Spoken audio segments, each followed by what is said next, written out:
Gold, trusted gold buyers. మీరు తాకట్టు పెట్టిన బంగారాన్ని విడిపించి ఈ రోజు ఉన్న మార్కెట్ ధరకు కొనబడను.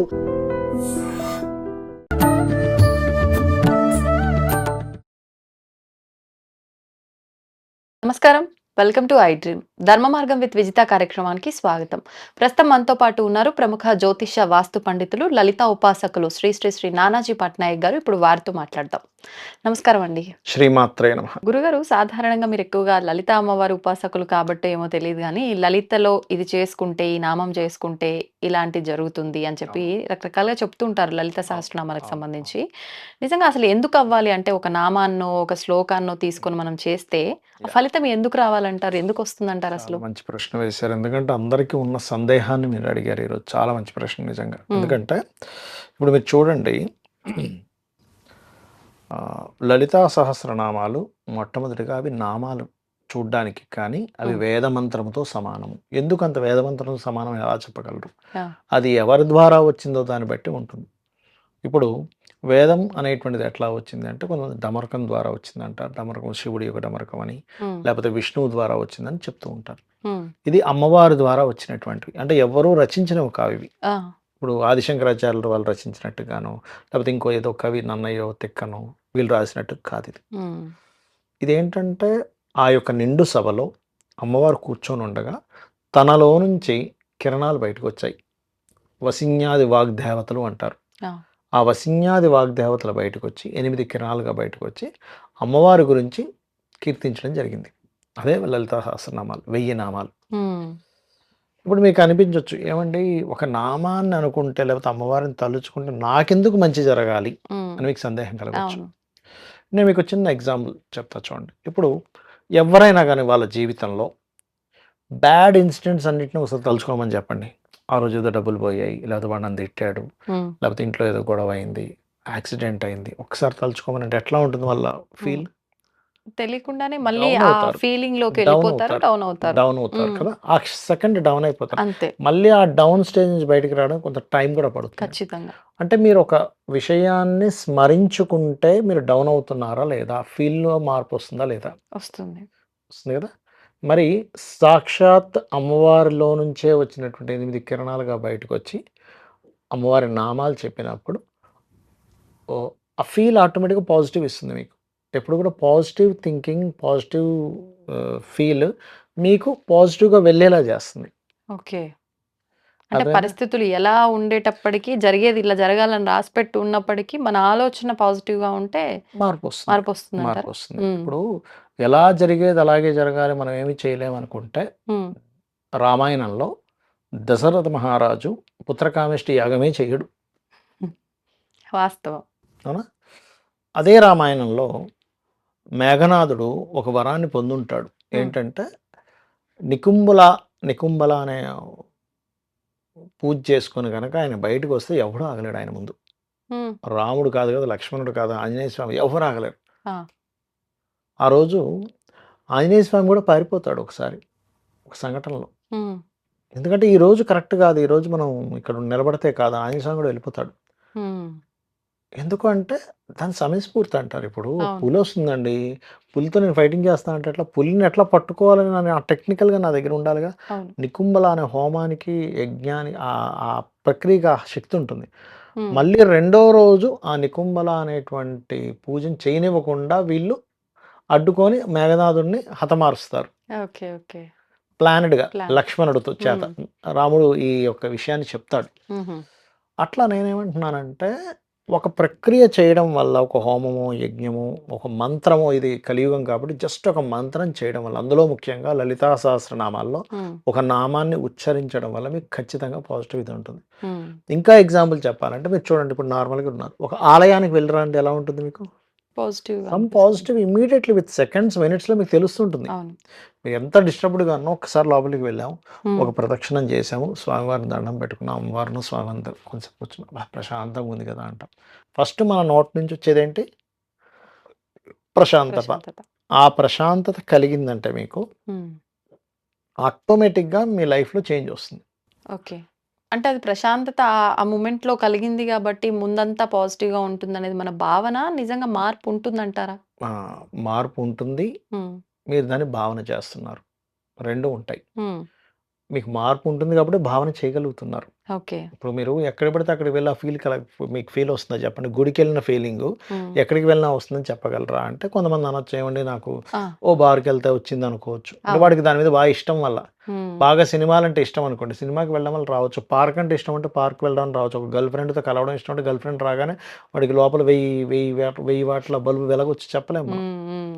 బట్ వాడి ఇష్టం మీద కొంత ఆధారపడి ఉంటాయి. ఆధారపడి ఉంటుంది. అందరికి జనరల్‌గా హ్మ్. అందరికీ కూడా ప్యారలల్‌గా ఒక అంటే గుడికెళ్ళే అలవాటు ఉంటే ఖచ్చితంగా వాళ్ళకి ఆ ఫీల్ అనేది వస్తుంది. హ్మ్. అలాగే నామానికి ఒక నామాన్ని అంటే అమ్మవారు అమ్మవారు కావచ్చు, ఆంజనేయ స్వామి కావచ్చు ఎవరైనా కూడా హ్మ్. మంత్ర ఆధీనంలో దేవత ఉంటుంది. మంత్రమాదిన. మంత్రాధీనం దేవత ఉంటుంది. హ్మ్. మనం ఒక మంత్రాన్ని రెగ్యులర్‌గా చేస్తున్నాం. ఉదాహరణకి ఇప్పుడు మీరు అడిగారు కాబట్టి, అవును. ఒక ఉద్యోగం లేదు ఒక వ్యక్తికి. ఉద్యోగం ఎందుకు లేదు? ఎందుకు ఇబ్బంది పడుతున్నారు ఉద్యోగం లేక అంటే, హ్మ్. 10థ్ లార్డ్ వాళ్ళకి పాడవుతాడు వాళ్ళ జన్మ జాతకంలో. దశమాధిపతి మీరు ఒక 10,000 జాతకాలు తీసుకొస్తే కూడా, హ్మ్. ఆ 10,000 జాతకాల్లో కూడా ఎవడికి ఉద్యోగం లేదో మనం చాలా ఈజీగా చెప్పొచ్చు. అది పెద్ద విషయమేం కాదు. అంటే అది అందరికి శాస్త్రం. సేమ్ అదే రీజన్ అయ్యుంటుందా? అదే రీజన్. చెప్తా ఇనండి. ఆహా! అంటే చాలా పారామీటర్స్ ఉంటాయి. హ్మ్. 10థ్ హౌస్‌ని నెగేట్ చేసే దశలు నడుస్తుంటాయి. హ్మ్. లేకపోతే 10థ్ లార్డ్ పాడవుతాడు. లేకపోతే శని భగవానుడు బలం లేకుండా ఉంటాడు. దీనివల్ల వాళ్ళకి ఇష్యూ అనేది వస్తూ ఉంటుంది. హుహు. లేదా సెకండ్ హౌస్ సరిగ్గా యాక్టివ్‌గా ఉండదు. అంటే ధనభావం సరిగ్గా యాక్టివ్‌గా లేదు. ఆ! పాపం చాలా టాలెంటెడ్, చాలా నిజాయితీగా ఉన్నాడు. కుటుంబం కూడా మంచి ఫ్యామిలీ. హ్మ్. కానీ ఆ వ్యక్తికి పెద్ద జాబ్ లేదు. హ్మ్. అందరూ చాలామంది ఏంటంటే, "అయ్యో! ఏమిటండి ఇంత మంచి పర్సన్, ఇంత టాలెంటెడ్, ఇంత పొలైట్‌గా ఉంటాడు, అవును. ధర్మంగా ఉంటాడు. అయినా ఎందుకు ఉద్యోగం లేదు?" అర్థం కాదు. హ్మ్. పాస్ట్ లైఫ్‌లో 10థ్ హౌస్ రిలేటెడ్ సంబంధించింది ఎక్కడో తప్పు చేశాడు. హ్మ్. అంటే మంచి జాబ్ ఉన్నా గూడా సరిగ్గా వర్క్ చేయకుండా వాళ్ళకి ఇట్లా చేశాడు టైమ్ పాస్ చేసుకుంటూ. ఆ కర్మ ఇక్కడ అనుభవించాలి. ఓకే. అప్పుడు లలితా సహస్రనామాల్లో మొదటి నామం ఎవరికైనా ఉద్యోగం లేదనుకోండి. హ్మ్. ఓం శ్రీమాత శ్రీ మహారాజ్ఞి శ్రీమత్ సింహాసనేశ్వరియే నమః. ఖచ్చితంగా వస్తుందండి. హ్మ్. లేదు ఉద్యోగంలో ఇంకాస్త ఎదుగుదల కావాలి. ఆల్రెడీ ఉద్యోగం చేస్తున్నాను నేను. ఆ! కానీ అందులో ఇంకొంచెం గ్రోత్ కావాలి అని అనుకుంటే గనక ఓం మాణిక్య మకుటాకార జానుద్వయ విరాజితాయై నమః చేసుకోవచ్చు. హ్మ్. ఖచ్చితంగా బావుంటుంది. ఇంకా అందులో సందేహం గాని, సంకోచం గాని ఏమి లేదు. అంటే ఉద్యోగంలో గుర్తింపు ఇంకా పై పొజిషన్‌కెళ్ళాలంటే మీరు చెప్పిన రెండవది. ఎగ్జాక్ట్‌లీ. రెండవ ఎగ్జాక్ట్‌లీ. నామం. చేసుకోవచ్చు. ఇంకా హ్మ్. అందులో చాలా ఉన్నాయి. ఇప్పుడు భానుమండల మధ్యస్థ భైరవీ భగమాలిన్యై నమః చేసుకుంటే హ్మ్. ప్రమోషన్స్ గూడా వస్తాయి. ఆ! అలా ఒక్కొక్క దానికి ఒక్కోటి చెప్పాను. నేను ఒకసారైతే మా ఇంటి దగ్గర శివాలయం ఉంటుంది. జస్ట్ ఒక 3, 4 ఇల్లులు దాటిన తర్వాత అక్కడ ఒకతను గవర్నమెంట్ ఎంప్లాయీ ఆల్మోస్ట్ 65-70 ఇయర్స్ ఉంటాయి ఆయనకి. హ్మ్. రఫ్‌గా నాకు తెలీదు అతని ఏజ్. బట్ 70 ఇయర్స్ దగ్గరలో ఉన్నట్టుగా నాకు అనిపిస్తుంది. Retired already. ఓకే.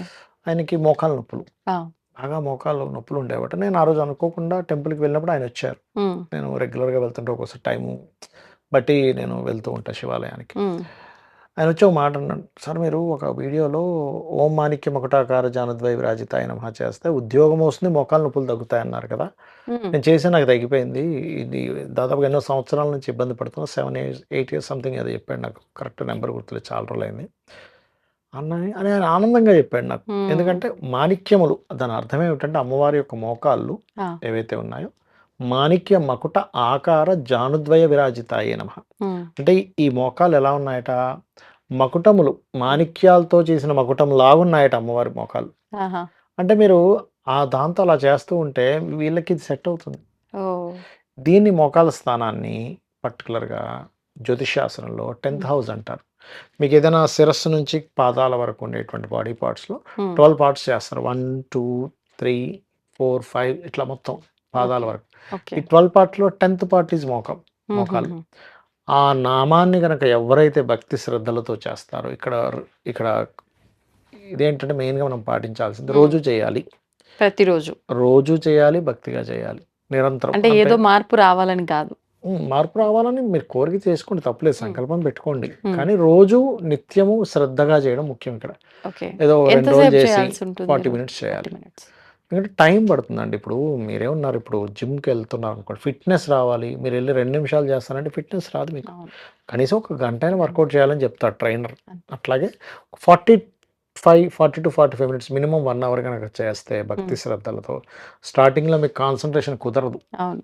ఎటుటో వెళ్ళిపోతూ ఉంటుంది. పర్లేదు ఇలాగే అవుద్దని ఫిక్స్ అవ్వాలి. హ్మ్. స్టార్టింగ్‌లో ఎవరికీ కుదరదు. నాకు కుదరట్లేదు. ఇదేం పెద్ద ఆశ్చర్యకరమైన విషయం కాదు. ఎందుకంటే చాలా ఆలోచనలు ఉంటాయి మనకి. అవును. కాకపోతే ఆ నామాన్ని అలా చేస్తూ ఆ నామం యొక్క ఆ రుచి అదేదో పాట ఉంటుంది చూసారా?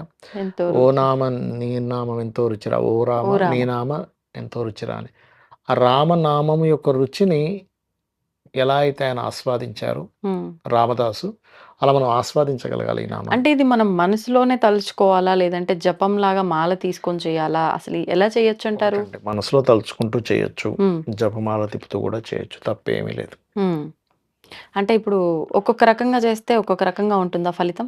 అంటే అలా కాదు. హ్మ్. జపమాల ఎందుకు పెట్టుకుంటారు అంటే, ఒకటి జపమాల చేసినప్పుడు ఇది కాన్సంట్రేషన్ వేరే దగ్గరికి పోవద్దనే భావంతో చేస్తారు. అంటే ఇక్కడ ఇక్కడ ఉంటుందిగా ఇటు తిప్పుతున్నామని. అవును. ఎందుకంటే నామం అన్నప్పుడల్లా తిప్పుతున్నాం అని అందుకని పెట్టుకుంటారు. హ్మ్. మామూలుగా మీకు ఎక్కువ కాన్సంట్రేషన్ చేయగలిగినప్పుడు కూర్చొని ఇక్కడ ఇక్కడ దృష్టి పెట్టి చేస్తారు అలాగా. హ్మ్. చేస్తూ ఉంటే ఇప్పుడు ఏ నామమైనా చేస్తున్నాం అనుకోండి. ఇప్పుడు ఎవరి దగ్గర గురువుల దగ్గర ఒక బీజాక్షరం తీసుకున్నాం. మీరు గనక భక్తి శ్రద్ధలతో చేస్తే జరిగేది ఏమిటి అంటే, అంటే హ్మ్. నేను చాలామందికి జరిగిన అనుభవాలు కూడా నా దగ్గర నుండి చెప్తున్నాను. ఓకే. హ్మ్. వాళ్ళ శరీరంలో నుంచే ఒక హ్మ్. ఆత్మలా బయటకొచ్చేసి, ఆ శరీరాన్ని వాళ్ళే చూసుకోవడం జరిగింది. అవునా? కొన్నిసార్లు వాళ్ళ శరీరం చాలా పెద్దగా ఇవన్నీ చిన్నగా అయిపోవడం జరిగింది వాళ్ళకి. హ్మ్. కొన్నిసార్లు ఇక్కడ నుంచి ఇలా ఉండగా తెల్లగా ఇలా వికసించి అక్కడ అమ్మవారి దర్శనం జరిగింది. అబ్బబ్బా! అవన్నీ ఖచ్చితంగా అంటే అది ఎంత జరుగుతాయి. కాలం చేస్తే అలా జరిగిందో వాళ్ళకి? అలా ఏం లేదు. 11 డేస్ కూడా జరిగిన వాళ్ళున్నారు. భక్తి ముఖ్యం అక్కడ. కొన్ని సంవత్సరాల తరబడి చేస్తే కూడా జరగవు. హ్మ్. ఎంతసేపు మనలో మార్పులు రావాలి. కల్మషాలు పోవాలి. ప్రతి ఒక్కరికి బావుండాలనే దైవిక గుణాలు మీలో రావాలి. దైవం మీతో కనెక్ట్ అవ్వాలంటే దైవిక గుణాలు మీకు రాకుండా దైవం కనెక్ట్ అవ్వదు. హ్మ్. అలాంటి గుణాలన్నీ అలవర్చుకోవాలి ఫస్టు. అలవర్చుకోవాలి. మనం ఏం చేసినా భక్తితో చేయాలి. ఎగ్జాక్ట్‌లీ. సంతోషమండి. ధన్యవాదాలు. శ్రీమాత్రే నమః. దీన్ని తవ్వండి. తవ్వుతూనే శివలింగం. పరమాత్మకు జీవా సరే దాన్ని అట్లా కప్పేసేయండి, చూపించదండి. Krishna is there. మూర్తి పూజ కాదు, సాక్షాత్ బ్రజేంద్ర నందన భగవాన్ ఉన్నారు మూర్తిలో. ఏమీ ఆశించకుండా ఆరాధించే వాళ్ళు కూడా ఉన్నారా ప్రభుజీ? నిజమైన భక్తి అంటే మనకు తెలియదు కాబట్టి